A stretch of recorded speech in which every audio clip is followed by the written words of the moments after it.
A paz seja convosco.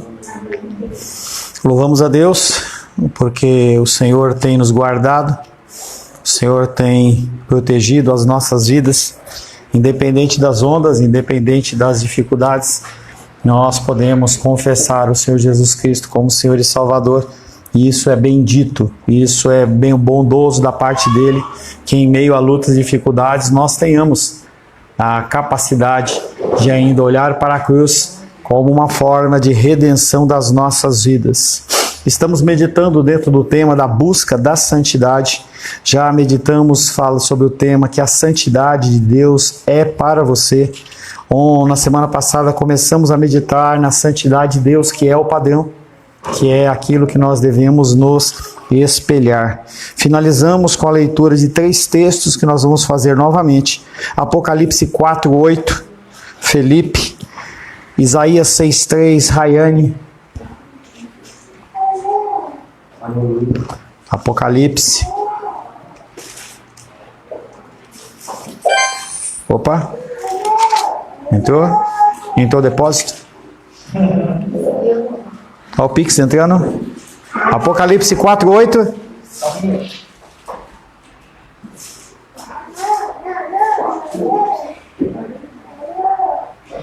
E os 4 seres viventes, tendo cada um deles respectivamente 6 asas, estão cheios de olhos ao redor e por dentro. Não tem descanso, nem de dia e nem de noite, proclamando: Santo, Santo, Santo é o Senhor Deus, o Todo-Poderoso, aquele que era, que é e há de vir. Amém. Você vai estar junto com os anjos? Amém. Amém, Jesus. Oxe, que desânimo, hein? Amém. De novo, vai. Fazer de conta que você não ouviu. Você vai estar junto com os anjos, cantando, falando? Tá bom. Amém. Ô, misericórdia, né? Isaías 6:3. Deixa eu te achar, só um minutinho. Isaías capítulo 6, verso 3.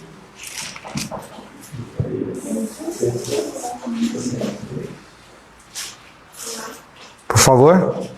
E clamavam uns para os outros, dizendo: Santo, Santo, Santo é o Senhor dos exércitos, toda a terra está cheia da sua glória. Você vai estar junto com os anjos para falar isso? Amém! Está começando a despertar o povo, né? Êxodo 15:11. Tem condição aí, Aisla? Eu tenho. Rô, vai, Aisla. Ó Senhor, quem é como tu entre os deuses? Quem é como tu glorificado em santidade, terrível em feitos gloriosos, que operas maravilhas. Interessante que ele fala na segunda parte do versículo 11, quem é como tu, glorificado em santidade, terrível em feitos gloriosos, que opera as maravilhas. Ou seja, todas as ações dele, mesmo que nós não gostemos ou nós não achemos que são benditas ou bondosas, elas continuam sendo gloriosas. E quando nós olhamos no livro de Êxodo, a condição das pragas do Egito, a gente tem que olhar para aquilo como maravilhas e como milagres. Eu fico até acanhado, né? Porque tem um monte de pessoas julgadoras na minha igreja, né? Que quando eu começo a contar a história, a pessoa já fala: ih, lá vem de novo com essa história, né? Mas eu lembro que uma vez eu estava em oração ao Senhor e estava vendo uns vídeos de cura divina, e aí mostrava, né, a missionária lá orando pela pessoa, e aí quando ela colocava a mão assim no câncer da pessoa, começava a escorrer um caldo preto aqui assim, né? Dava aquele nojo, né? E aí o Senhor falou comigo assim: essa é a minha glória. Essa é a minha maravilha. E a gente tem que estar pronto a entender que o agir de Deus é maravilhoso e glorioso, independente de qualquer coisa. Deus é muitas vezes designado nas Escrituras por nomes tais como o Santo de Israel, o Santo, o Separado, o Excelso, né, Pedro? Pedro já aprendeu hoje para colocar na redação lá da escola, Excelso. Entendeu? Falar de alguma coisa assim, Excelso, né? Aí eu penso, não é o Celso, né? É o Excelso, né? Você vai, hein? A santidade. Lula não está aqui, eu olho para o lugar vazio, né? Ela está em São Paulo lá, fui visitar minha mãe.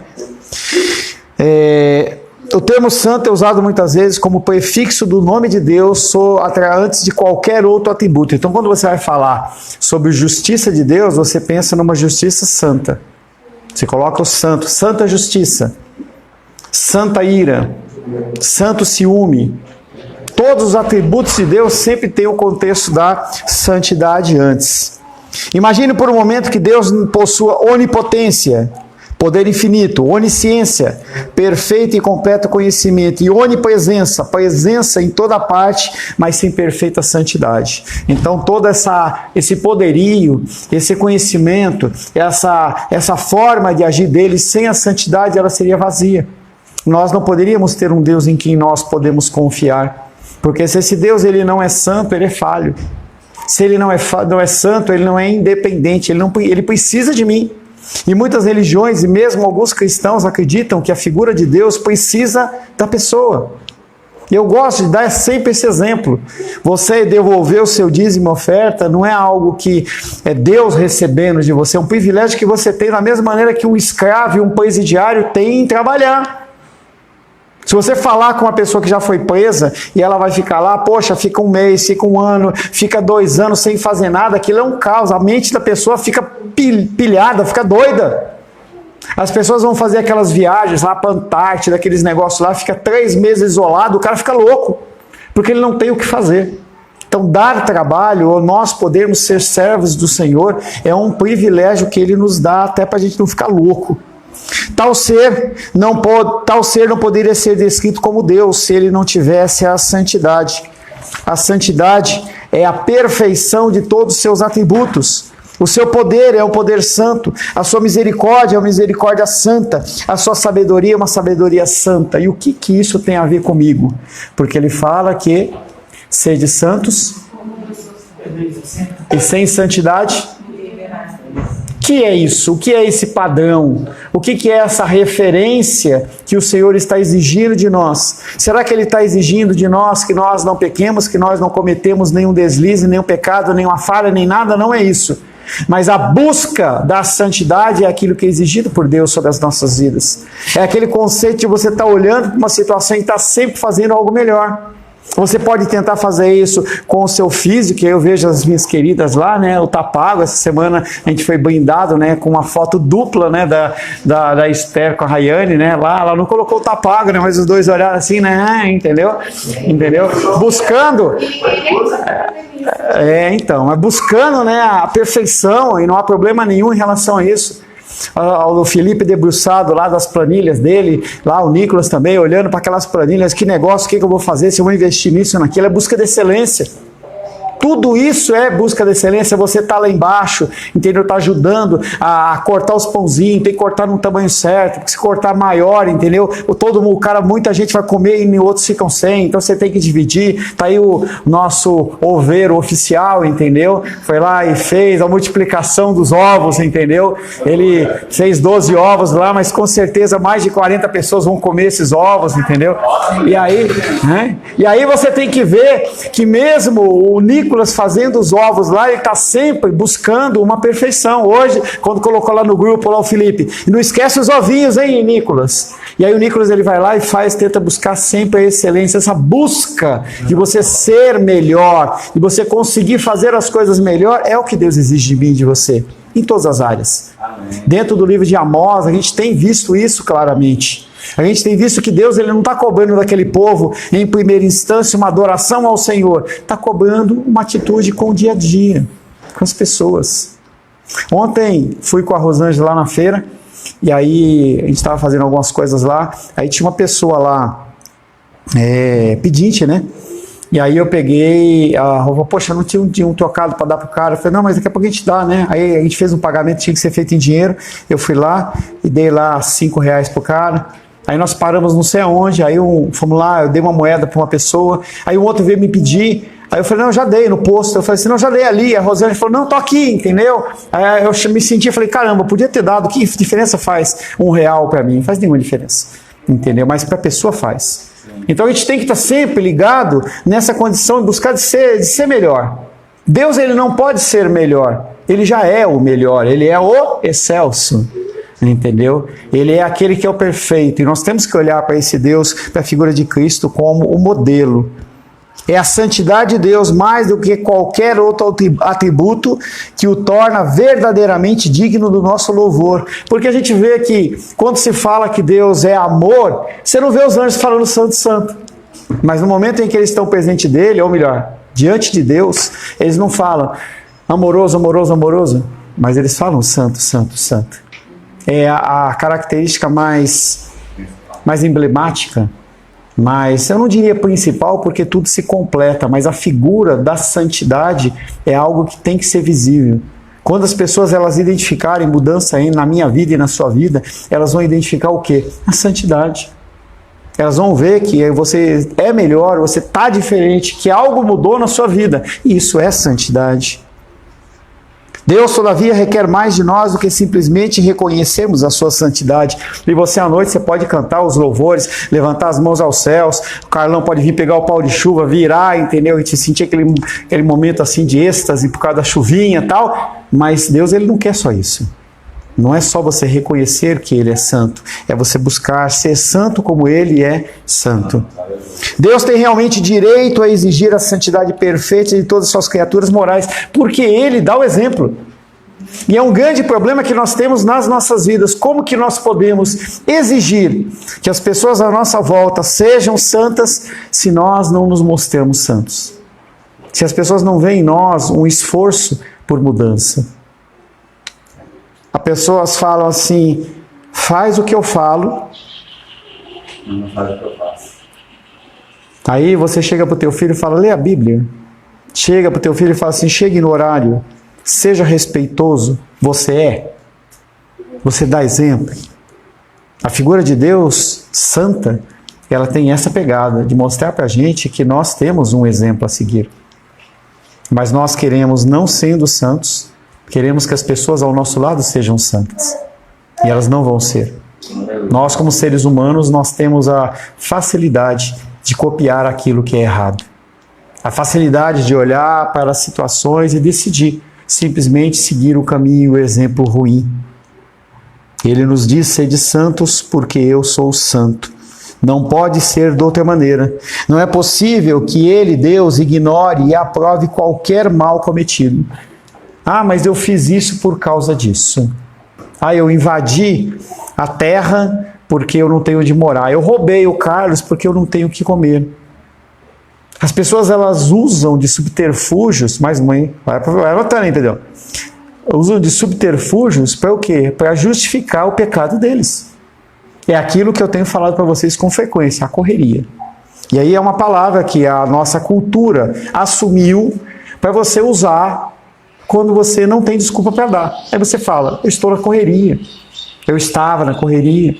Pô, mas você não podia ter me ligado, não podia ter me avisado? Não, eu estava na correria. Ou seja, você é um vagabundo, você não faz nada, você está à disposição, mas eu tenho o que fazer. Então eu não posso cumprir os meus objetivos, não posso cumprir os meus compromissos, porque eu estou na correria.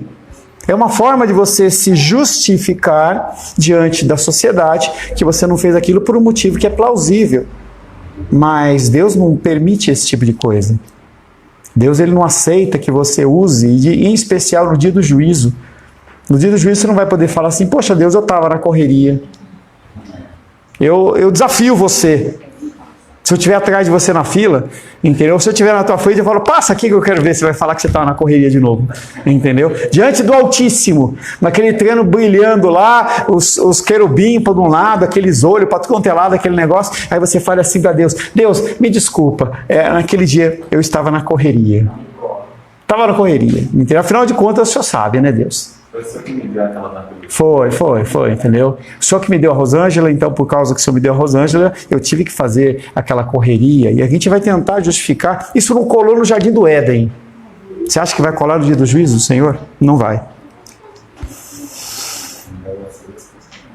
Não é possível que ele ignore ou aprove qualquer mal cometido. Deus não pode, sempre que eu falar Deus não pode, Deus não consegue, é porque ele definiu, segundo as Escrituras Sagradas, o modo de agir dele. Não é porque ele não tem poder. Se ele quiser mandar todos os anjos para o inferno e colocar Satanás e todos os seus demônios no céu, ele faz isso agora.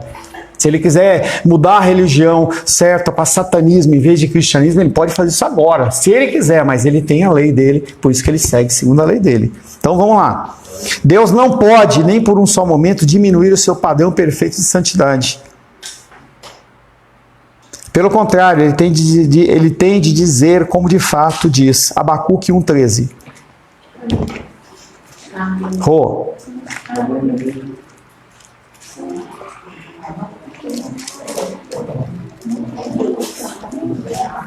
Ixi, perdi Abacuque, deu um branco em mim aqui.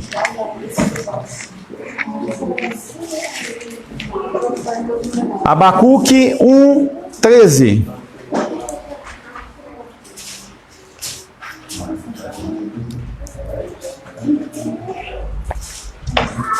Helena, senta, querida. Tu és tão puro de olhos que não podes ver o mal, e a opressão não podes contemplar, pois toleras os que procedem perfidamente e te calas quando o perverso devora aquele que é mais justo do que ele. Perfidamente.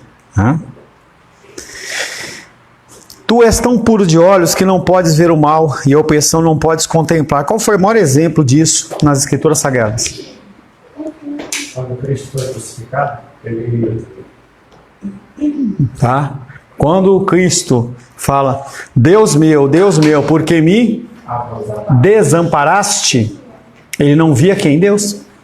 Ele não pode ver o mal, ele não pode contemplar. E aí Abacuque pergunta, num momento de muita luta e dificuldade, em que ele via a iniquidade dentro do povo de Israel, como na época de Amós. Não, o problema não era os amorreus, não eram os filisteus, os problemas não eram os pagãos, o problema eram os judeus. Eles estavam atacando os próprios judeus, usando de uma forma de agir errada.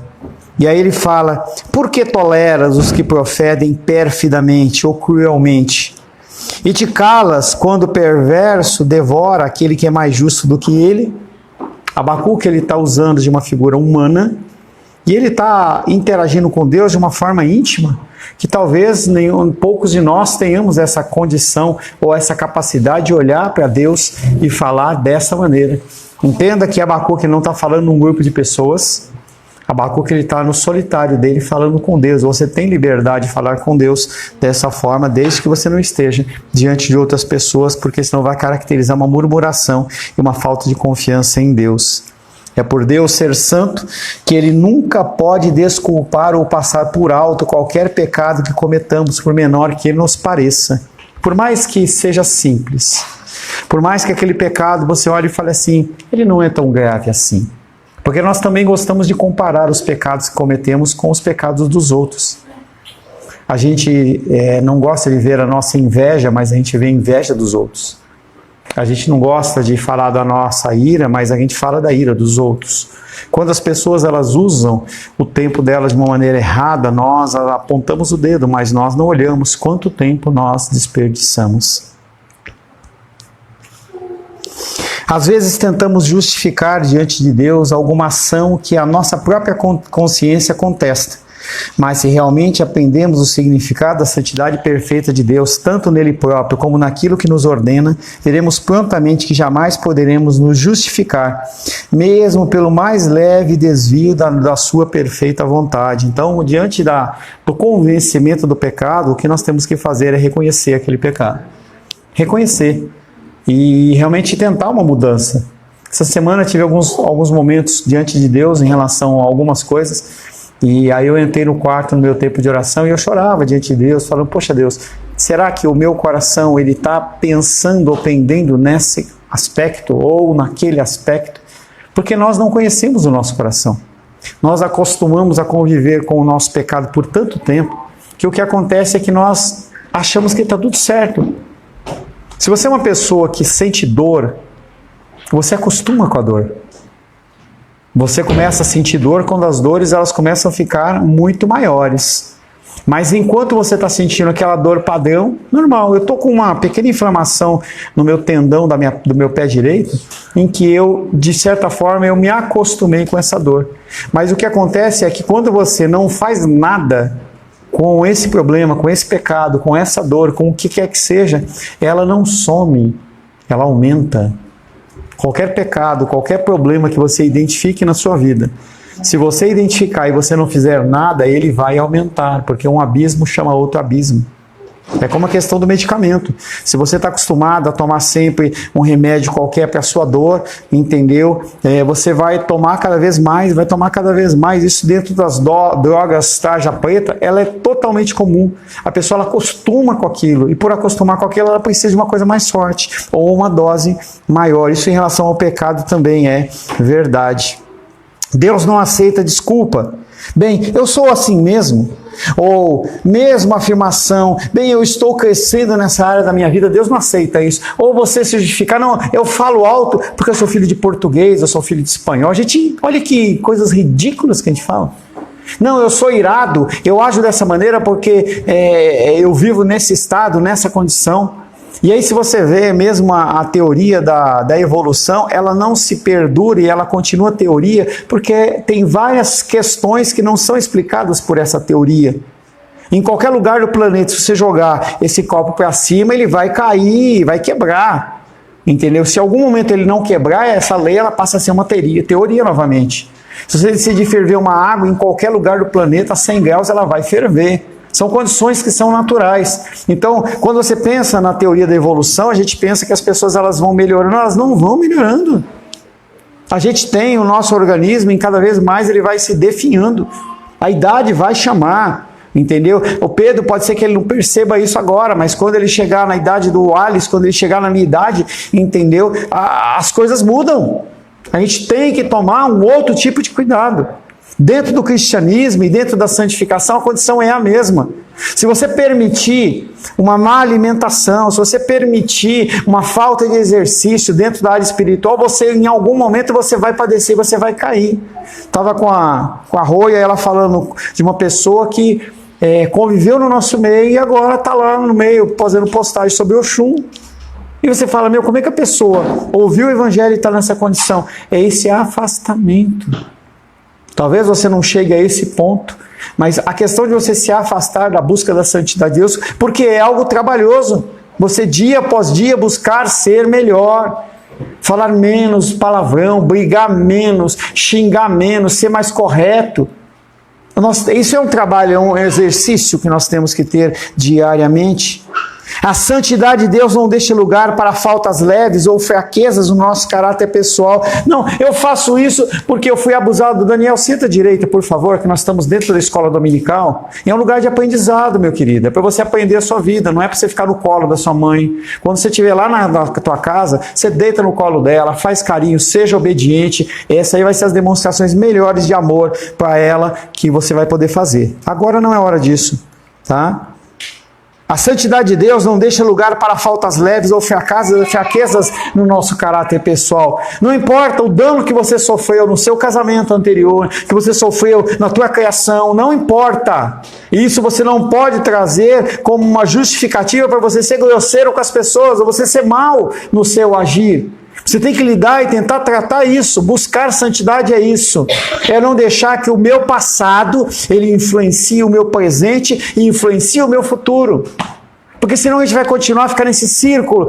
Porque o meu pai me abandonou. Porque eu fui agredido. E você fica justificando e você não muda nada. Pessoas, elas ficam lambendo as feridas a vida inteira. 10 anos, 20 anos lambendo por uma coisa que aconteceu lá atrás. A dor, ela continua real, mas ela tem que ser tratada para ela não voltar a vir à tona. Todos nós temos dores, todos nós tivemos problemas, dificuldades. Nós fomos magoados e entristecidos por situações mais sérias ou menos sérias. Mas se você ficar se apegando a isso, você não cresce. Você vai ser uma eterna criança diante de Deus. A santidade não deixa lugar para faltas leves ou fraquezas no nosso caráter pessoal. Fazemos bem nós, os cristãos, embora sendo justificados unicamente pela justiça de Cristo, em ponderar atentamente pela palavra do escritor de Hebreus, Hebreus 12, 14. Vamos ver o que Hebreus 12, 14 fala a respeito disso.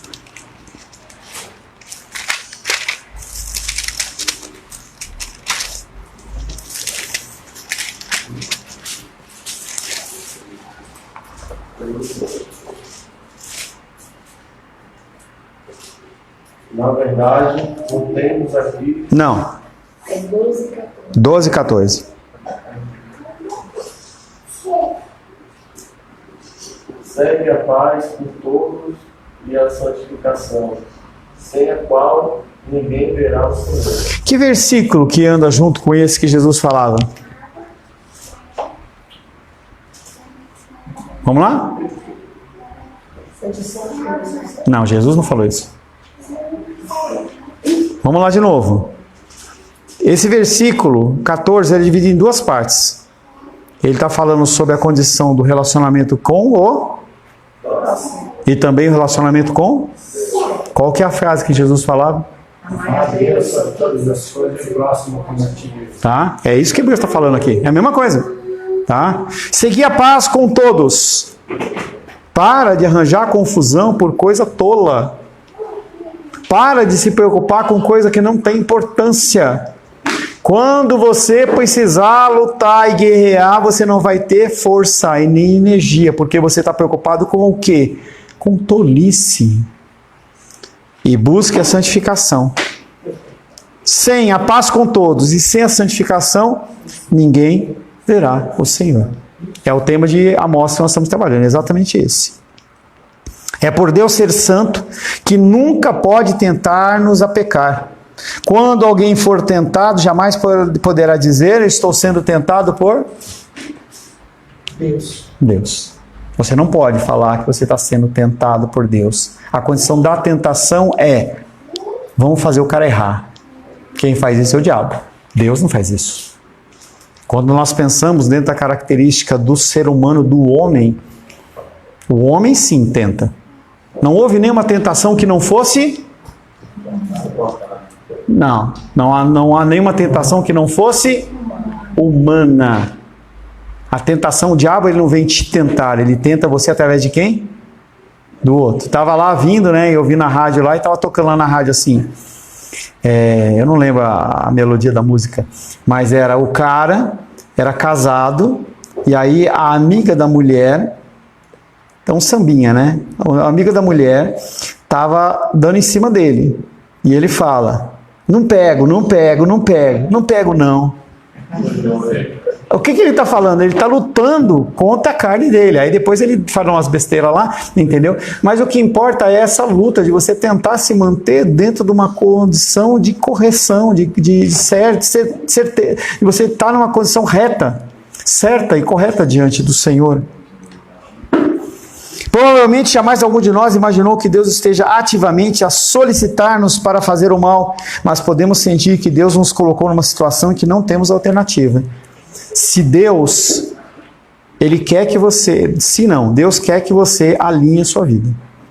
E aí você pode alinhar a sua vida dentro de uma condição light ou no arroxo. Ele não tem problema nenhum de arrochar a minha vida e a sua vida. E Ele aperta, e por isso que você tem que buscar bastante o discernimento do Senhor. Porque quando você tem discernimento, você identifica uma coisa de longe. E quando você identifica de longe, o que acontece? Você se prepara para aquilo que está chegando. Se você não se preparar para aquilo que está chegando, você vai ter que lidar com aquilo quando aquilo acontecer. E aí a possibilidade de danos ele é muito maior. Quando você busca o discernimento de Deus, você consegue identificar algumas coisas que estão prestes a acontecer. E eu tenho vivido isso na minha vida. Você consegue identificar algumas coisas e você antevê alguma coisa que está prestes a acontecer. E aí os danos eles são muito menores. Isso acontece, por exemplo, quando você leva o seu carro para fazer uma manutenção preventiva na oficina. Chega lá na oficina e fala para o mecânico assim: eu quero que você dê uma volta com o meu carro. Mas o que ele tem? Nada. Tem que ser um mecânico de confiança, né? Ele acha. Mas leva lá para o mecânico de confiança, ele vai dar uma volta e fala assim: poxa, eu estou percebendo que está assim, tá com esse defeito, tal, vamos arrumar, vamos. Sempre a manutenção preventiva ela é mais barata do que a corretiva. Porque quando acontece o problema e você não corrigiu antes, isso aí alcança um monte de gente. O meu copo está trincado. Se eu trocar esse copo antes, ele não vai molhar, mas se ele chegar aqui, ele pode cortar minha mão, pode molhar o chão. São coisas que a gente tem que começar a identificar dentro da busca da santidade. O rei Saul sentiu isso mesmo na primeira grande batalha contra os filisteus. Antes de ir à batalha, Saul devia esperar 7 dias até que o profeta Samuel chegasse. Então todas as batalhas, primeiramente eles buscavam a Deus. Havia um tempo que o profeta, ou o sacerdote, no caso do profeta ali, não havia sacerdote ainda específico. O profeta ele vinha, fazia um sacrifício e buscava de Deus a direção de como deveria ser guiada a batalha. Normalmente os nossos problemas eles não explodem no nosso colo. A maioria dos problemas eles podem ser antecipados. E aí Saul ele prepara tudo e fica esperando que Samuel chegasse. Só que Samuel não chega. E aí as pessoas começaram a fazer o quê? Começaram a desanimar. E ao desanimar, começaram a ir embora. E Saul começa a olhar para aquilo e fala assim: vai diminuir o poderio da batalha. Nós vamos perder. Para ele, aquele sacrifício de adoração ao Senhor era simplesmente um ritual, não era algo real. E aí ele falou assim: poxa, eu já vi tantas vezes ele fazer, isso vale muito para homens e para mulheres casadas. Eu já vi tanto ela fazer, já vi tanto ele fazer, não é sua função, não faça. A menos que seja um auxílio. Se você puder auxiliar, fala: em que eu posso te ajudar? Não se meta em coisas que você não sabe fazer. Mas esteja sempre disposto a ajudar pessoas. E aí Saul vai lá e tenta fazer aquele sacrifício. E aí quando ele está acabando o sacrifício, Samuel chega e aí há um juízo sobre ele. Na sequência ele perde o reino e aí Davi é levantado como rei. E ele perde, ele ainda fica mais um tempo no reinado. Por quê? Porque ele fez algo que Deus não pediu. Por ter desobedecido à vontade expressa de Deus, Saul perdeu seu reino. 1 Samuel capítulo 13, versos 13 e 14.